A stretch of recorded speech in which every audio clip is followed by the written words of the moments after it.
आणि यानंतर एक महत्त्वाची बातमी समोर येते। पुढारी न्यूजच्या बातमीचा इम्पॅक्ट समोर आलाय। कोल्हापूरच्या प्रवेशद्वारावरील फाटलेले होर्डिंग्स आता बदलण्यात आले। बावडा रेस्क्यू फोर्स संस्थेने आता हे होर्डिंग बदललेले आहेत आणि प्रवेशद्वाराची दुरावस्था पाहून कोल्हापूरकर खरं तर संतप्त झालेले होते। आमदार ऋतुराज पाटील यांनी पुढाकार घेत हे पोस्टर बदलल्याचं सध्या समोर येत आहे। महत्त्वाची बातमी आपण सध्या पाहतोय आणि पुढारी न्यूजच्या बातमीचा इम्पॅक्ट झाल्याचं सध्या पाहायला मिळत आहे। महत्त्वाची बातमी कोल्हापूरमधून।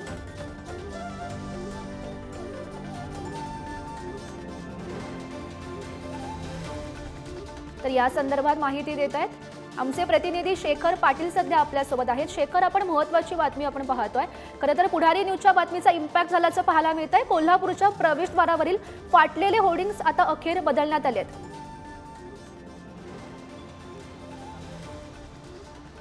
अगदी बरोबर आहे। काल आपण याच प्रवेशद्वाराचे व्हिज्युअल्स समोर आणले होते। त्या ठिकाणी जी प्रवेशद्वाराची झालेली दुरावस्था जी आहे ती मांडली होती आणि त्यानंतर आता हे आपण याच प्रवेशद्वारावरती लावण्यात आलेलं भव्य दिव्य अशा पद्धतीचं सुंदर होर्डिंग पाहतोय, ज्यावरती राजर्षी छत्रपती शाहू महाराज यांच्या खरं तर करवीर नगरीमध्ये आपल्या सर्वांचं सहर्ष स्वागत आहे अशा पद्धतीचा हा होर्डिंग आहे। खरं तर याच पद्धतीचा होर्डिंग यापूर्वी लावण्यात आला होता, मात्र तो फाटलेल्या अवस्थेत होता। राजर्षी छत्रपती शाहू महाराजांचा देखील फोटो त्या होर्डिंगवरती होता, मात्र जी झालेली दुरावस्था लक्षात घेता कोल्हापुरातल्या बावडा रेस्क्यू फोर्स यांनी या ठिकाणी तात्काळ याची दखल घेतली आणि ते या ठिकाणी दाखल झाले। पूर्ण टीमचे पदाधिकारी आपल्या सोबत आहेत। खरं तर ऋतुराज पाटील यांच्या पुढाकाराने हे सगळं झाल्याचं देखील माहिती कळते। काय एकंदरीत कुठं बातमी बघितल्यानंतर हे सगळं आपण या ठिकाणी बदलण्याचा निर्णय घेतला, काय नेमक्या बावडा रेस्क्यू फोर्सच्या निदर्शनास आलं की कोल्हापूरचं अस्मितेचं प्रवेशद्वार राजश्री छत्रपती शाहू महाराज यांच्या नावे असणारं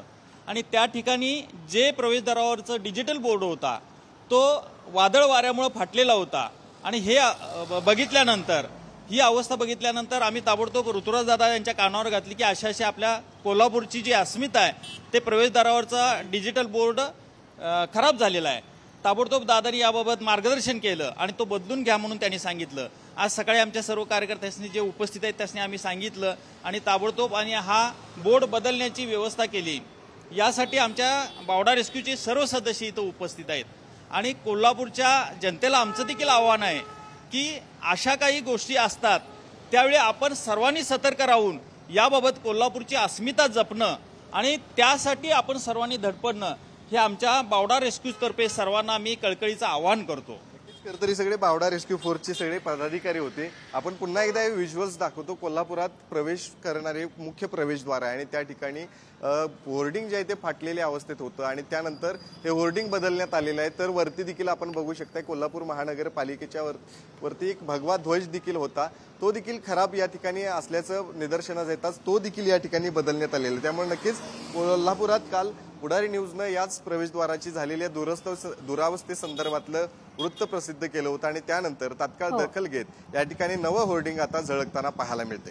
गौरी, हो नक्कीच शेखर, तर कालच पुढारी न्यूजनं या प्रवेशद्वाराची दुरावस्था दाखवलेली होती आणि आजच या बातमीचा इम्पॅक्ट झाल्याचं पाहायला मिळतंय आणि आज हे होर्डिंग अखेर बदलण्यात आलेले आहेत। धन्यवाद शेखर दिलेल्या सविस्तर माहितीसाठी।